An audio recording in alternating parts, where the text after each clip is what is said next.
भारत के मुख्य न्यायाधीश श्रीमान डी.वाई. चंद्रचूड़ जी, केंद्रीय कानून मंत्री मेरे साथी श्री अर्जुन राम मेघवाल जी, यूके के Lord chancellor mister Alex shock, attorney general, solicitor general, supreme court के अन्य सभी माननीय जजेस, बार काउंसिल के चेयरमैन और सदस्य, विभिन्न देशों से आए हुए प्रतिनिधिगण, राज्यों से आए प्रतिनिधिगण, देवी और सज्जनों,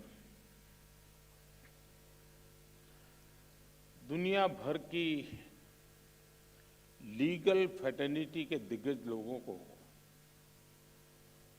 मिलना, उनके दर्शन करना, ये मेरे लिए एक सुखद अनुभव है।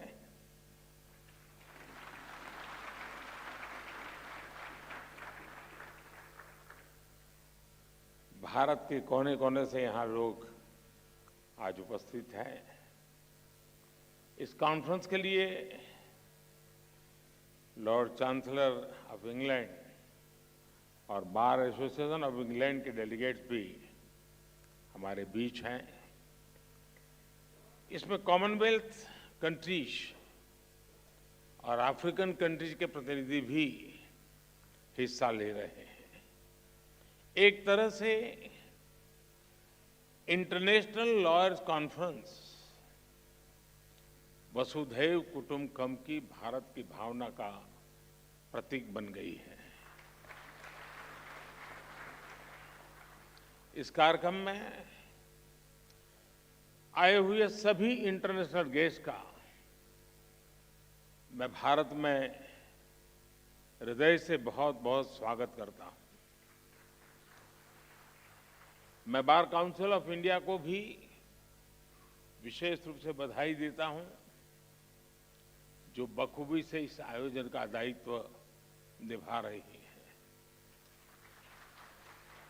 साथियों, किसी भी देश के निर्माण में वहां की लीगल फ्रेटर्निटी की बहुत बड़ी भूमिका होती है। भारत में वर्षों से जुडिशरी और बार भारत की न्याय व्यवस्था के संरक्षक रहे हैं। हमारे जो विदेशी मेहमान यहां हैं, उन्हें मैं एक बात खास तौर पर बताना चाहता हूं। कुछ ही समय पहले भारत ने अपनी आजादी के 75 साल पूरे किए हैं और आजादी की इस लड़ाई में लीगल प्रोफेशनल्स की बहुत बड़ी भूमिका रही है।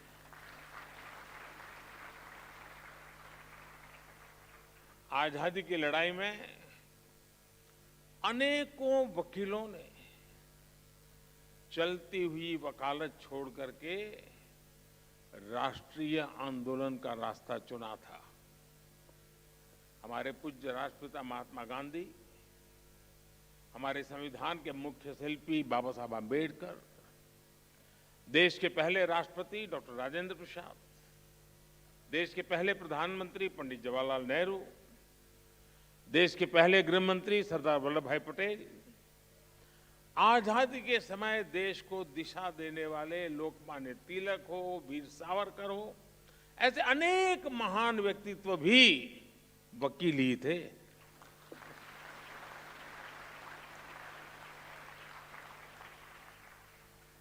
यानी लीगल प्रोफेशनल्स के अनुभव के ने आजाद भारत की नींव को मजबूत करने का काम किया। और आज जब भारत के प्रति विश्व का जो भरोसा बढ़ रहा है, उसमें भी भारत की निष्पक्ष स्वतंत्र न्याय व्यवस्था की बड़ी भूमिका है। आज ये कॉन्फ्रेंस एक ऐसे समय हो रही है जब भारत कई ऐतिहासिक निर्णयों का साक्षी बना है। एक दिन पहले ही भारत की संसद ने लोकसभा और विधानसभाओं में महिलाओं को 33% आरक्षण देने का कानून पास किया।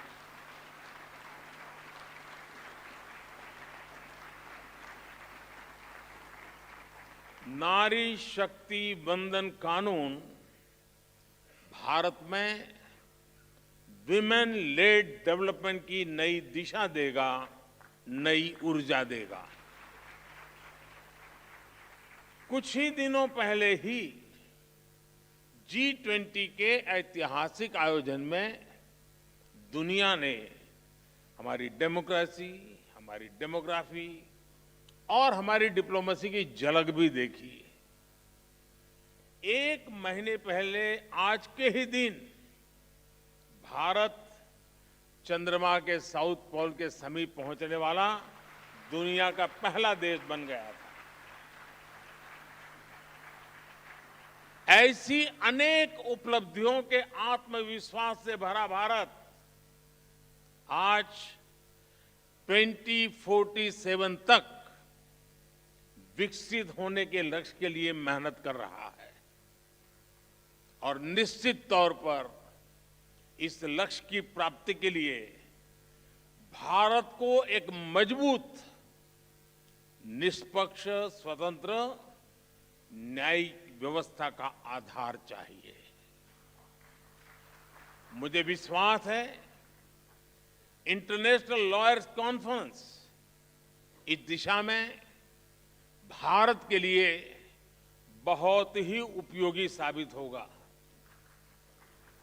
मैं आशा करता हूं कि इस कॉन्फ्रेंस के दौरान सभी देश एक दूसरे की बेस्ट प्रैक्टिसेस से काफी कुछ सीख सकेंगे। फ्रेंड्स, 21वीं सदी में आज हम एक ऐसी दुनिया में रह रहे हैं जो डीपली कनेक्टेड है।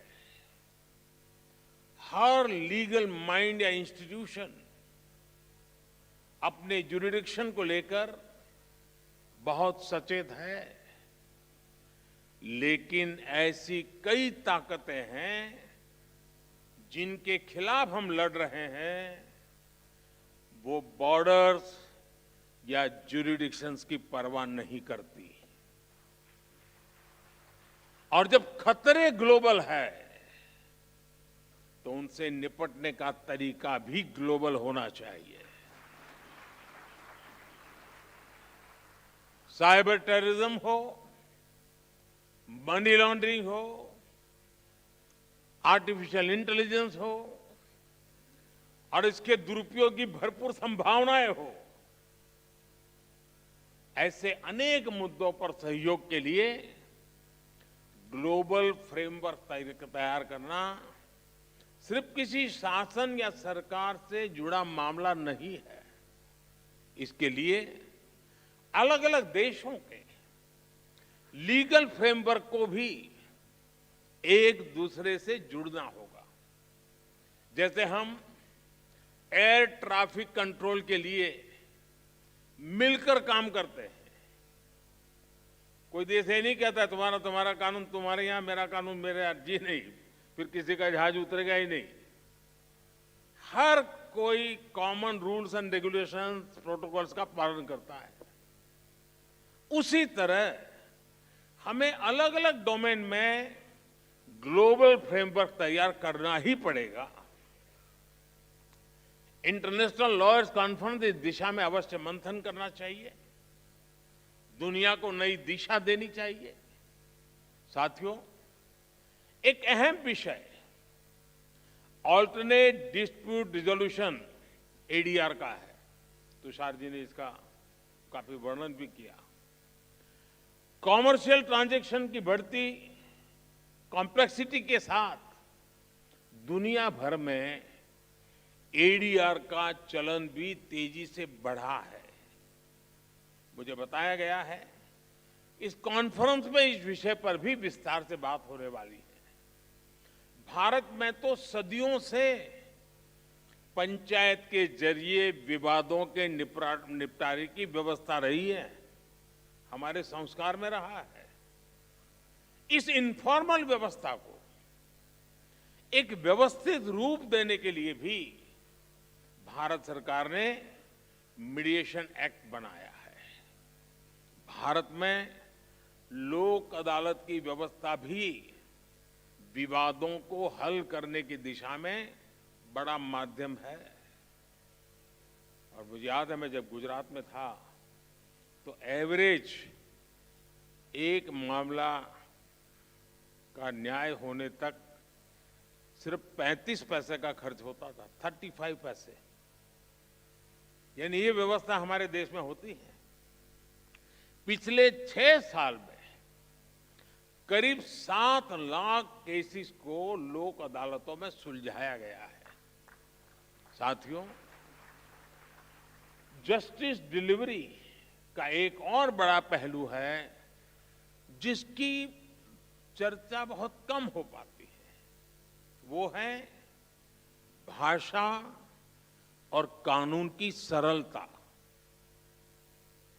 अब हम भारत सरकार में भी सोच रहे हैं कि कानून 2 प्रकार से प्रस्तुत किए जाए। एक, जिस भाषा पे आप लोग के आदी हैं वो वाला ड्राफ्ट होगा, और दूसरा देश का सामान्य मानवी समझ सके ऐसी भाषा।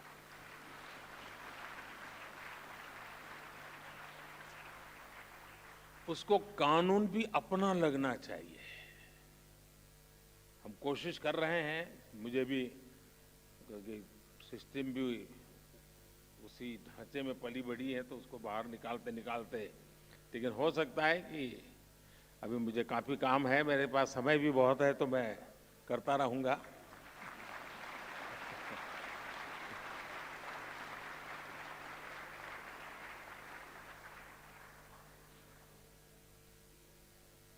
कानून किस भाषा में लिखे जा रहे हैं, अदालती कार्यवाही की भाषा में हो रही है, ये बात न्याय सुनिश्चित कराने में बहुत बड़ी भूमिका निभाती है। पहले किसी भी लॉ के ड्राफ्टिंग बहुत कॉम्प्लेक्स होती थी। सरकार के तौर पर अब हम भारत में नए कानून, जैसा मैंने आपको कहा, 2 प्रकार से, और जितना ज्यादा हम सरल बना सके और हो सके उतना भारतीय भाषाओं में उपलब्ध करा सके, उस दिशा में हम बहुत सिंसियरली प्रयास कर रहे हैं। डेटा प्रोटेक्शन लॉ, आपने देखा होगा, उसमें ये सिंप्लीफिकेशन का हमने एक पहली शुरुआत की है, और मैं पक्का मानता हूं कि सामान्य व्यक्ति को उस परिभाषा से सुविधा रहेगी। भारत की न्याय व्यवस्था में मैं समझता हूं ये एक बहुत बड़ा परिवर्तन हुआ है, और मैं चंद्रचूड़ जी का पब्लिकली मैंने एक बार अभिनंदन किया था, क्योंकि उन्होंने कहा कि अब कोर्ट जजमेंट का ऑपरेटिव पार्ट जो लिटिगेंट है उसकी भाषा में हम उपलब्ध कराएंगे। देखिए, इतने से काम में 75 साल लग गए, और ऐसे के लिए, इसके लिए भी मुझे आना पड़ा।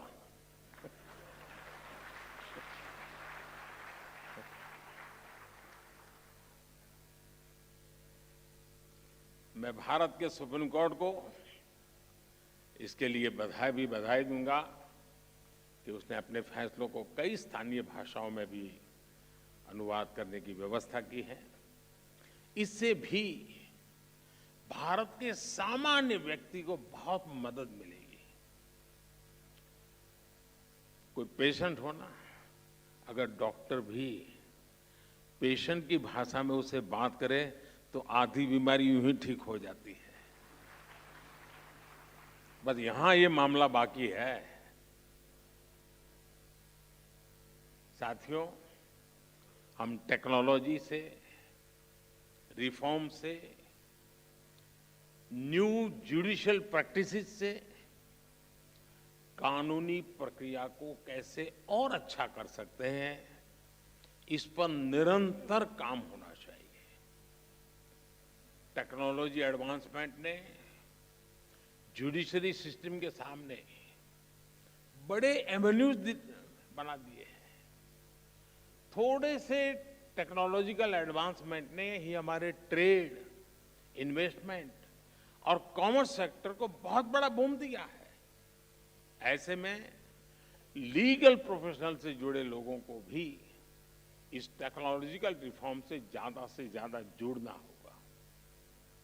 मैं आशा करता हूं कि इंटरनेशनल लॉयर्स कॉन्फ्रेंस न्यायिक व्यवस्थाओं के प्रति पूरी दुनिया का विश्वास बढ़ाने में सहायक सिद्ध होगी।